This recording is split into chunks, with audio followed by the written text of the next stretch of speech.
L'appareil, quand il est livré avec son manuel utilisateur et ses certificats. Alors, pour les trouver, on retire la mousse et là, on trouve tous les papiers. Et on vérifie, est-ce qu'on a bien le certificat d'étalonnage qui est à jour et aussi son manuel utilisateur pour la bonne version. On retrouve aussi les mêmes documents dans la clé USB qui est comprise dans le kit de l'appareil. On peut trouver le certificat d'étalonnage, manuel utilisateur et d'autres certificats comme les trous calibrés et tout. Ensuite, on retrouve aussi le kit de prélèvement et ici le kit de prélèvement pour le gaz. On a aussi le filtre, un stylet pour éviter d'abîmer l'appareil, des aiguilles, une alimentation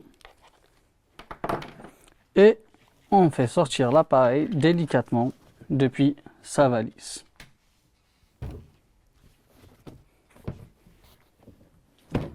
Je m'assure du bon raccordement pneumatique et ensuite j'ouvre le robinet.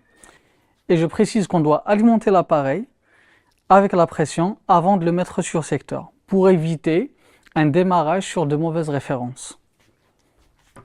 Pour l'alimenter sur secteur, je prends mon alimentation et je mets mon connecteur.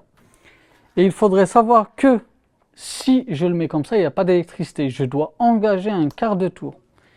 Et c'est à ce moment que j'ai bien alimenté mon appareil sur secteur. Pour démarrer l'appareil, il suffit juste d'appuyer sur le bouton vert derrière. Ensuite, j'attends quelques instants. Et comme on voit ici, le logiciel d'exploitation démarre automatiquement sans avoir besoin à déclencher le programme manuellement. Et maintenant, l'appareil est prêt pour être utilisé et lancer des tests.